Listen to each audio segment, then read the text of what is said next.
자, 오늘 이 말씀 기도의 시간에는 이 느헤미야 2장의 후반부의 말씀을 본문으로 해서 하나님 말씀을 선포하도록 하겠습니다. 느헤미야는 이 1장에서 예루살렘 성벽이 무너지고 성읍이 황폐한 상태로 버려져 있다는 소식을 듣고 나서 금식과 애통의 함으로 기도를 올렸습니다. 자, 그리고 그렇게 4개월간이나 계속해서 기도한 끝에 아닥사스다 왕의 허락을 받아 예루살렘 성벽 재건을 위한 여행을 떠나게 된 것입니다. 하나님께서는 이 일을 이루시기 위해서 느헤미야가 왕 앞에서 지혜롭게 말할 수 있도록 인도하셨고, 또한 아닥사스다 왕의 마음을 움직이셔서 느헤미야를 보내주는 것을 허락하도록 하셨습니다. 그런데 원래 이 예루살렘 성벽 재건이 중단되었던 것은 사실 이 아닥사스다 본인, 이 왕의 명령 때문이었습니다. 자, 그런데 그 아닥사스다 그 본인이 마음을 돌이켜서 성벽 재건을 허락했을 뿐만 아니라 또한 공사에 필요한 자재들까지 지원하겠다고 결심하게 된 것은 모두 다 하나님의 선하신 역사가 아니면 불가능한 일이었습니다. 2장 8절에서 그래서 느헤미야는 하나님의 선한 손길이 자신과 함께 하였기 때문에 왕이 이 일을 허락한 것이라고 고백하고 하나님을 높이는 것을 볼 수가 있습니다. 이제 오늘 본문인 9절을 보게 되면 느헤미야는 이 성벽 재건과 이 공사 비용의 청구에 대한 왕의 명령서, 조서를 받아서 여행길에 올랐습니다. 그런데 그는 이 왕의 군 지휘관들과 기마병들과 동행한 가운데 예루살렘으로 갔다고 말하고 있습니다. 자, 이렇게 느헤미야가 페르시아 군사들의 호의를 받은 것은 이전에 에스라가 예루살렘으로 귀환할 때의 행동과는 완전히 반대되는 것처럼 보입니다. 전에 우리가 에스라서 8장을 살펴보았을 때 에스라는 왕의 군사들을 요청하는 것에 대해서 이렇게 말한 바가 있습니다. 에스라 8장 22절에 이는 우리가 전에 왕에게 말하기를 우리 하나님의 손은 그분을 찾는 모든 이에게 선을 베푸시나 그분을 저버리는 모든 자에게는 권능과 진노를 내리신다 하였으므로 도중에 대적을 막고 우리를 도울 보병과 기마병을 왕에게 구하는 것이 내게는 부끄러운 일이었기 때문이다 라고 말했습니다. 에스라가 그때 이렇게 생각했다면 왜 느헤미야는 지금 왕의 군대와 동행하는 것을 부끄럽게 여기지 않은 것일까요? 자, 이것은 이 에스라와 느헤미야가 각각 처해 있었던 이 시대적인 배경과 또한 그들이 각각 예루살렘에 돌아온 목적이 그 목적과 임무가 서로 달랐기 때문이었다고 볼 수 있습니다. 자, 먼저 에스라는 이스라엘 백성들에게 율법을 가르칠 목적과 또한 신앙적인 개혁, 영적인 개혁을 위해서 보냄을 받은 사람이었습니다. 에스라는 물론 이 5,000명이나 되는 많은 사람들과 함께 동행했고 또한 성전에 바쳐야 할 귀한 보물들을 함께 운반해야 했기 때문에 위험 부담이 있긴 했습니다. 그렇지만 에스라서에 보게 되면 이 대적들의 공격이나 방해에 대한 직접적인 기록은 나와 있지 않은 것을 볼 수 있습니다. 그러니까 에스라가 싸워야 했던 주요 적은 이 이스라엘 외부의 적들보다는 이스라엘 내부에 있는 이스라엘 백성 안에 있는 온갖 죄악과 영적 나태함들, 이런 것들이었습니다. 이처럼 에스라는 주로 영적인 임무를 가진 사람이었기 때문에 왕에게 군사적 도움을 받는 것을 포기하도록 하나님께서 그렇게 섭리하신 것입니다. 또 반면에 느헤미야는 이 여행의 처음부터 무력을 가진 외부의 대적들과 맞닥뜨려야만 했습니다. 9절에서 그가 왕의 군사들을 이끌고 가서 대면한 강 건너편의 총독이라는 이 자들은 이 느헤미야가 예루살렘으로 가야만 했던 이유를 만들어냈던 그 장군인들이었습니다. 앞서서 에스라 4장에서 보게 되면 아닥사스다 그 왕의 시대에 이스라엘 백성들이 예루살렘 성벽을 재건하려고 시도했었는데 그때 유대 땅 주변의 지방 장관들이 세력을 모아서 왕에게 이스라엘을 대적하는 상소를 올렸다는 내용이 나옵니다. 이 사람들은 이스라엘을 온갖 말들로 고소해서 왕이 성벽 재건을 중단시키도록 만들었고 이 왕의 조서가 떨어지자마자 군사를 이끌고 와서 무력으로 성벽을 재건을 막고 또한 성벽을 파괴하고 성문도 불살랐던 것입니다. 자, 그렇게 이스라엘을 심히 미워하는 이렇게 힘 있는 강한 대적들과 직접 부딪혀야만 했기 때문에 느헤미야에게는 왕이 위임한 실질적인 권한과 또한 어느 정도의 무력이 반드시 필요했던 것입니다. 만일 느헤미야가 이렇게 왕의 군인들과 동행하지 않고서 그저 조서, 그 종이 한 장만 가지고 갔었다면은 이 총독들이나 지방의 권력자들은 나름대로의 어떤 독립적인 권력이 있었기 때문에 느헤미야의 말을 듣지 않았든지 아니면 그를 좀 제거해버리려고 하는 그런 마음을 먹기가 훨씬 더 쉬웠을 것입니다. 이처럼 이 에스라와 달리 느헤미야는 예루살렘 성벽 재건이라는 군사적이고 정치적인 임무를 띠고서 유대 총독으로 정식 파견된 관리였습니다. 따라서 그가 왕의 군대와 동행했던 것은 전혀 죄악된 것이나 잘못된 일이 아니었고 또한 덕을 세우는 데 방해되는 일이 아니었습니다. 그래서 그는 임무를 위해서 필요한 합법적인 수단으로서 그것을 활용했던 것입니다.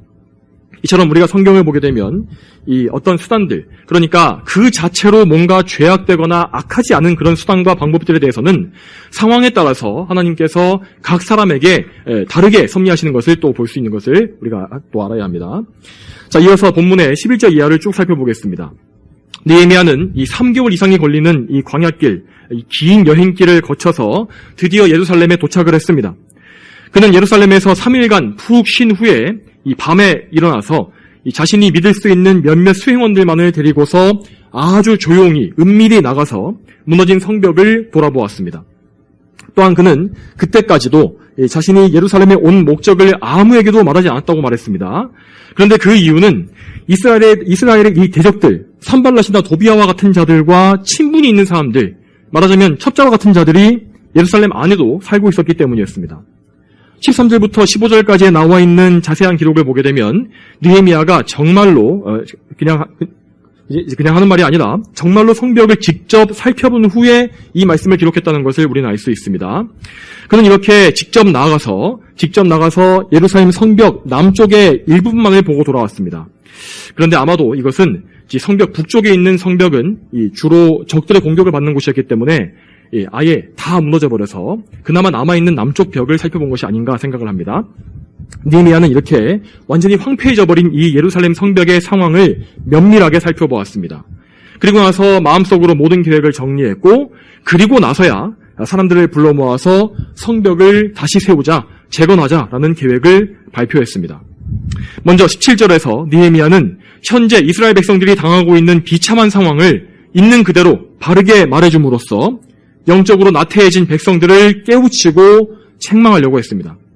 17절에 내가 후에 그들에게 말하기를 우리가 처한 재앙은 너희가 보고 있는 것과 같다. 예루살렘은 폐허가 되고 그 성문들은 불에 타버렸다. 여러분, 이때는 이 느헤미야 당시에는 성전이 재건된 지 무려 72년이라는 긴 세월이 지난 후였습니다. 그렇지만 그럼에도 불구하고 예루살렘은 이 성읍 자체는 여전히 황폐한 상태 그대로였던 것입니다. 성전은 여전히 성벽으로 보호받지 못한 채로 성전산 위에 덩그러니 세워져 있었고 원수들은 계속해서 이스라엘을 압박하고 멸시하며 조롱했습니다.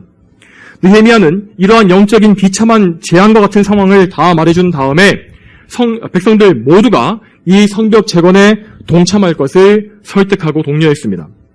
그는 총독으로서 자신의 권력을 가지고 백성들에게 이 일을 강제할 수도 있었습니다. 하지만 그렇게 하진 않았습니다. 이어서 18절을 보겠습니다. 나는 내 하나님의 손이 나를 도운 것과 또 왕이 내게 한 말을 그들에게 말해주니 그들이 말하기를 우리가 일어나 건축하자 하고 힘을 내어 이 선한 일에 착수하였다. 느헤미야는 이렇게 말함으로써 이 이스라엘 백성들, 이 하나님의 백성들 마음속에 하나님을 향한 열심이 다시금 불붙게 한 것입니다. 그렇게 함으로써 그들의 마음을 설득한 것입니다. 그는 하나님께서 그들을 위하여서 그 하나님 백성들인 그들을 위해서 어떠한 선한 일과 놀라운 일들을 행하셨는지를 들려줌으로써 백성들이 다시금 스스로 일어나서 이 거룩한 하나님을 섬기도록 격려했던 것입니다. 이처럼 하나님의 백성들에게는 하나님에 대해서 생각하고 다시금 깨닫게 하는 것이 가장 큰 힘이 됩니다.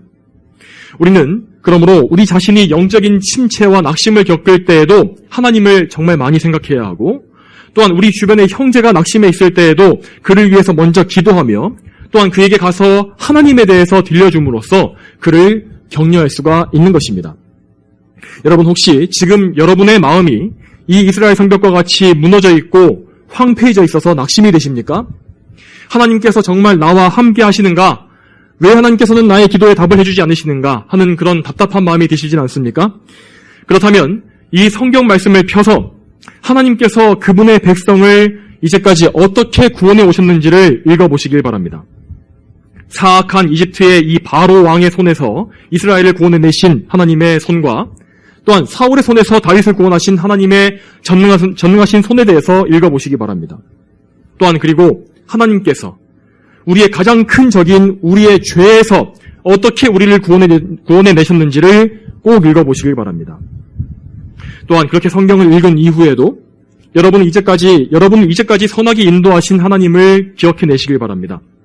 여러분이 처음에 회심했을 때 하나님께서 죄의 수렁과 절망 속에서 여러분을 어떻게 건져내셨는지, 또한 어떻게 예수님을 믿게 하시고 하나님 자신과 화평을 누리게 하셨는지를 꼭 생각해 보시기 바랍니다. 또한 그렇게 성도가 된 다음에도 인생의 위기 속에서 하나님께서 여러분을 얼마나 많이 건져주셨는지를 다시금 기억해 보십시오.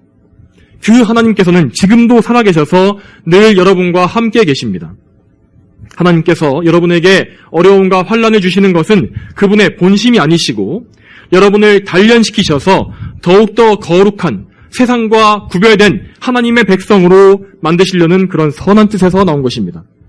그러므로 항상 하나님의 선하신 성품을 생각하시고 또한 더 많이 알아가시며 또한 그분께서 이루어내신 구원에 대해서 많이 묵상해 보시길 바랍니다. 여러분, 이 세상에서 주는 위로는 우리에게 절대로 기쁨을 줄 수 없습니다. 오직 우리의 아버지이신 하나님만이 우리의 소망과 영원한 기쁨이 되십니다. 이 사실을 항상 반드시 기억하십시오. 오늘 본문 말씀을 또 이어서 보겠습니다.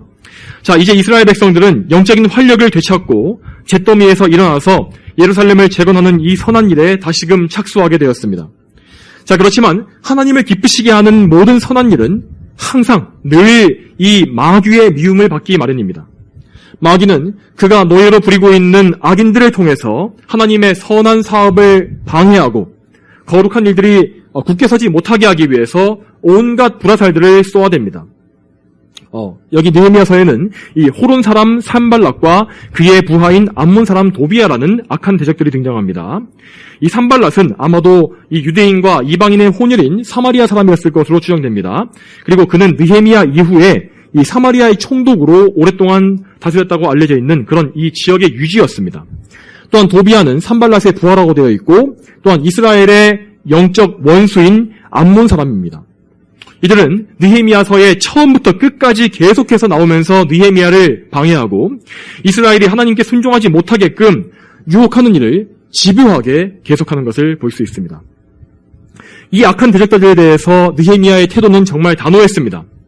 산발랏은 물론 그 지역의 유력자로서 다른 대적들과 함께 연합한 세력을 만들 수 있는 그런 강한 자였습니다. 하지만 느헤미야는 그를 전혀 두려워하지 않았습니다. 그는 살아계신 하나님을 신뢰했으며 그분께서 성벽 재건의 거룩한 사업을 그에게 직접 맡기신 것을 믿고 있었습니다.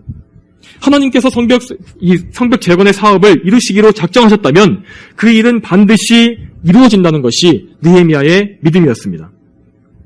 하나님께서는 예루살렘과 그 안의 성전을 통해서 이스라엘 백성과 계속해서 함께 하시며 그들과의 언약을 지키실 것이었습니다.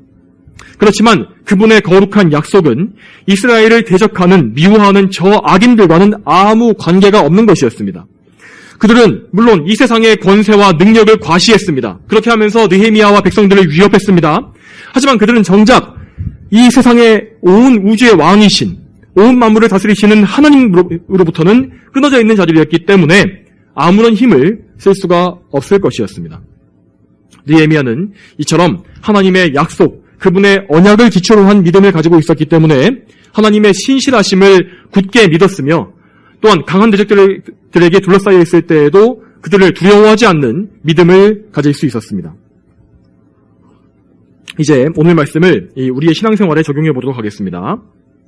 우리는 이 오늘 본문 말씀을 통해서 우리가 속한 영역들, 그것이 어디든지 간에 영적인 재건과 개혁이 필요할 때에 우리가 어떻게 해야 되는지 그것을 생각해 볼 수 있을 것입니다. 우리는 우리의 개인적인 영역에서든지 아니면 더 나아가서 우리의 가정과 또는 더 크게는 교회의 영역에서든지 영적으로 크게 손실을 입고 공격을 받거나 무너지게 되는 일을 겪을 수가 있습니다. 우리는 모두가 다 죄인이기 때문에 언제든지 넘어질 수가 있으며 또한 우리의 원수인 마귀가 우리를 무너뜨리고 짓밟기 위해서 항상 기회를 엿보고 있기 때문에 우리에겐 이런 일들이 벌어질 수 있는 것입니다. 하지만 그럴 때 우리는 이 성경의 모범을 따라서 그 무너진 상태에서 벗어나서 다시금 영적으로 회복되어야 할 텐데 그 일을 위해서 우리는 오늘 본문에서와 같이 이 느헤미야의 모범, 이런 것과 같은 이런 영적인 모범을 성경에서 배워야 하는 것입니다. 여러분, 그러면 우리는 이 영적인 재건을 위해서 무엇을 해야 하겠습니까? 느헤미야가 보여준 모범 중에서 가장 중요한 것은 그가 하나님 앞에 기도했다는 것이었습니다. 만약 우리가 이 느헤미야서를 1장을 보지 않고 2장부터 읽게 된다면은 우리는 이 느헤미야서라는 책이 느헤미야의 이 탁월한 정치적 수완과 그의 용기에 대해서 말하고 있다고 생각하게 되었을 것입니다. 자, 그렇지만 그가 이렇게 탁월한 기도력을 발휘하기까지 그는 그 이전에 4개월간을 집중해서 기도하며 이스라엘을 위해서 애통해하는 힘겨운 과정을 먼저 거쳐야만 했습니다. 그 모든 4개월간의 그런 시간이 구체적으로 다 기록되어 있지는 않습니다. 하지만 우리는 느헤미야가 왕 앞에서 수심이 가득한 얼굴을 하고 있었다는 것을 볼 때에 그가 오랜 기간 동안 이스라엘을 생각하면서 얼마나 간절히 기도했던지를 충분히 짐작해 볼 수가 있을 것입니다. 하나님께서는 느헤미야를 부르시고 그를 이스라엘을 위한 지도자로 보내시기에 앞서서 그를 먼저 기도하게 하신 것입니다. 그 4개월간의 집중적인 기도가 없었다면 하나님께서 그를 불러 사용하시는 일도 없었을 것입니다. 하나님께서 그분의 백성들 가운데 크신 역사를 이루시는 방법이 항상 이러합니다. 하나님께서는 먼저 백성들에게 고난을 주시고 그것을 위해서 애통해하며 기도하게 하신 다음에 그들을 은혜로 구원해 주십니다. 물론 느헤미야는 기도할 때에 자신이 하나님께 장차 쓰임을 받아서 이스라엘 성벽 재건에 성공하는 것, 혹은 또 더 나아가서 유대 총독으로 여러 해 동안 섬기게 되는 이 전체의 과정을 다 알지는 못했을 것입니다. 하지만 그는 정말 그런 소원을 품고 거룩한 소원을 품고서 하나님의 섭리 안에서 간절히 하나님께 매달렸고 꾸준히 끈질기게 기도함으로써 그분 앞에 기도의 분량을 쌓은 것입니다. 그렇게 하나님께서는 당신께서 정하신 때가 될 때까지 느헤미야가 기도하게 하셨고 마침내 그분께서 정하신 때가 때가 찼을 때에 느헤미야의 기도에 응답하셔서 그가 왕의 도움을 받아서 예루살렘으로 갈 수 있도록 인도하신 것입니다. 성도 여러분, 우리 역시 느헤미야와 같이 기도하는 사람들이 되어야 할 것입니다. 특히 여러분, 우리가 속한 교회가 마치 이 예루살렘 성벽과 같이 무너져서 회복이 필요한 상태에 있다면 우리는 더더욱더 기도해야 할 것입니다. 우리가 느헤미야나 에스라처럼 높은 지위를 가진 사람이 아니라 할지라도 아무 상관이 없습니다. 하나님께서는 기도하는 사람을 찾으시며 그들의 기도를 통해서 그분의 전능하신 능력을 그분의 백성에게 베푸시는 분이시기 때문입니다. 또한 여러분, 이렇게 기도하는 가운데 결코 현실에 안주하거나 영적으로 정체되지 않도록 주의하시기 바랍니다. 이 오늘 본문에 나온 이스라엘 백성들과 같이 이런 황폐한 폐허 안에 살면서도 아무것도 하지 않고 현실에 안주하는 이런 영적 나태함에 빠져서는 안 될 것입니다. 이스라엘은 분명히 느헤미야가 말한 대로 영적인 재앙 가운데 있었고 예루살렘 성벽이란 이 성벽은 그렇게 무너진 채로 방치되어서는 안 되는 것이었습니다. 그렇지만 이스라엘 백성들은 느헤미야가 오기 전까지 그러한 폐허 속에 살면서도 그럭저럭 만족하고 있었던 것입니다. 물론 그들도 한때는 성벽을 재건해 보려는 의지를 가졌습니다. 하지만 대적들의 방해에 부딪히자 이내 포기해버렸고 그냥 주저앉아서 자신의 집과 가정을 돌보고 삶을 꾸려가면서 적응해서 살고 있었던 것입니다. 하지만 여러분, 예루살렘이란 이 성읍은 다른 평범한 도시들과 같이 그냥 편한 대로 마음대로 살아서 되는 그런 성읍이 아니었습니다.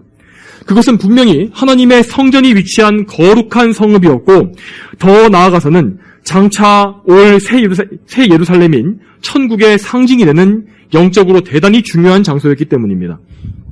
그런데도 이스라엘 백성들은 이 예루살렘을 재건하는 일의 영적인 의미를 잊어버린 채 페르시아 제국에 속한 하나의 그런 소수민족으로서 살아가는 처지에 만족하고 있었던 것입니다.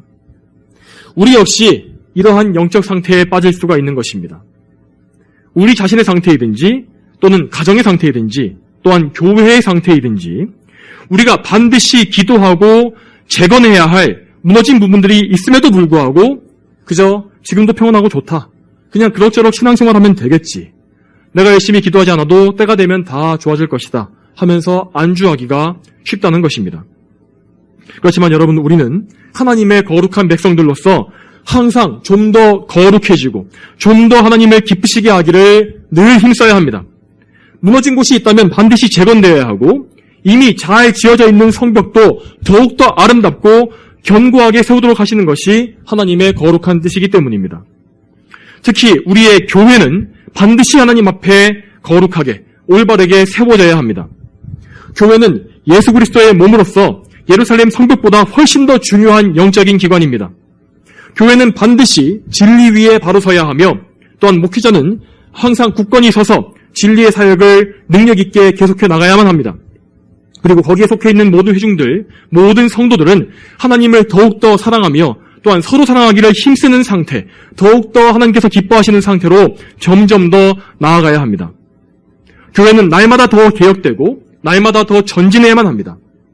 우리의 교회가 이렇게 되도록 이렇게 기도하지 않고 그저 날마다 느슨하게 신앙생활하는 것에 만족하고 있다면 우리는 영적으로 앞으로 너무나 큰 손실을 입게 될 것이 분명하고 또한 더 나아가서는 하나님의 크신 책망에 부딪히게 될 것입니다. 그러므로 성도 여러분, 특별히 여러분이 속한 교회를 위해서 열심히 기도하십시오. 이 교회가 무너지거나 황폐한 것이 없이 견고히 서도록 기도하시고 또한 이 교회를 위해서 여러분이 해야 할 일들, 여러분에게 하나님께서 주시는 일들이 무엇인지 하나님께 기도하시면서 여쭈어 보시고 답을 얻으시길 바랍니다. 또한 그런 가운데 다른 모든 형제들을 위해서 기도하시고 그들을 격려하는 일에도 힘써 주십시오. 영적으로 힘이 빠지고 넘어지는 자들이 있을 것입니다. 그들을 위해서 먼저 기도하시고 그들을 말씀으로 격려하셔서 교회의 모든 지체가 함께 강건할 수 있도록 노력하시길 바랍니다. 이렇게 함으로써 모든 교회가 하나님의 영광을 위해서 힘쓰고 또한 모두가 함께 교회를 귀히 여기며 신앙생활을 한다면은 하나님께서는 그 교회를 더욱더 크게 기뻐하시고 그 교회를 더욱더 가까이 하시며 더욱더 풍성한 은혜를 부어주실 것입니다. 그리고 또한 우리는 이 영적인 재건과 개혁의 활동을 할 때에 이 대적들의 반대가 있을 것을 반드시 예상하고 미리 대비해야 할 것입니다. 우리가 거룩하기를 힘쓰고 우리 교회를 더욱더 거룩하게 세워가는 것을 우리의 원수인 마귀는 가장 싫어하고 또한 분노로 이를 갈고 있기 때문입니다. 우리의 영적인 대적들은 우리가 계속해서 영적인 무력함과 나태함 속에서 살기를 원합니다. 또한 우리의 모든 사역이 다 실패하길 바랍니다. 오늘 성경 말씀 속에서도 이스라엘이 폐허 속에 있을 때에 대적자들은 그들을 건드리지 않았습니다.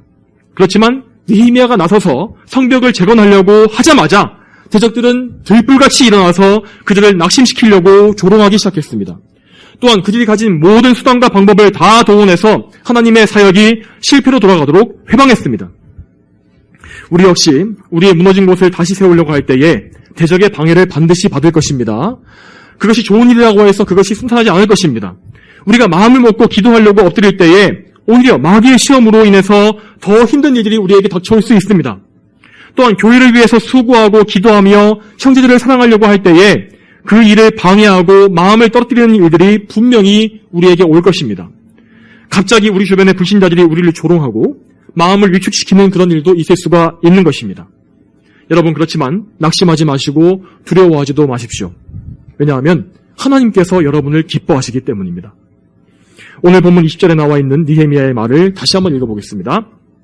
내가 그들에게 대답하기를 하늘의 하나님께서 우리를 형통케 하실 것이므로 그분의 종인 우리가 일어나 건축하겠지만 너희는 예루살렘에서 아무 유업도 없고 권리도 없고 어떤 기록도 가지고 있지 않다 하였다. 우리가 열심히 기도하고 거룩하게 살기를 힘쓰는 것, 그리고 교회를 견고히 세우며 하나님을 더욱더 잘 섬기기 위해서 싸우는 것은 다 하나님을 크게 기쁘시게 하는 일입니다. 그러므로 우리가 하나님께 의지하는 가운데 이 일을 온전히 행한다면 하나님께서는 그 일을 반드시 결과적으로 형통하게 해주실 것입니다.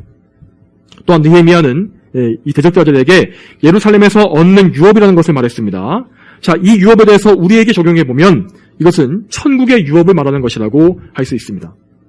하나님의 거룩한 이름을 위해서 선한 싸움을 싸운 모든 성도들, 그들은 모두 생명책에 그들의 이름이 기록되어 있을 것이고 또한 천국의 유업을 상속받게 될 것이며 영원한 영광을 누리게 될 것입니다. 그러므로 우리는 저 천국의 유업과 상급을 바라보면서 용기를 내어서 모든 이 세상의 어려움을 이기고 하나님을 영화롭게 하는 일을 항상 기뻐하고 힘써야 할 것입니다. 마지막으로 성도 여러분, 하나님의 약속을 붙잡고 믿으시길 바랍니다. 오늘 본문에서 느헤미야는 하나님의 선하신 역사를 직접 체험함으로 말미암아 이스라엘에게 주신 하나님의 언약을 다시금 믿음으로 붙잡을 수가 있었습니다. 우리 역시 느헤미야와 같이 하나님의 약속을 믿어야 합니다. 이 시대, 이 신약시대의 교회 안에 있는 우리에게 주신 하나님의 언약이란 것은 예수 그리스도를 통해서 주신 영원한 하나님의 은혜의 언약입니다. 예수 그리스도를 믿으시고 예수님을 통해서 하나님 아버지께 항상 가까이 나아가십시오. 항상 예수님 안에 거하심으로 죄에서 자유를 누리시고 하나님과 화평을 누리시는 거룩한 삶을 더 열심히 사시기를 바랍니다.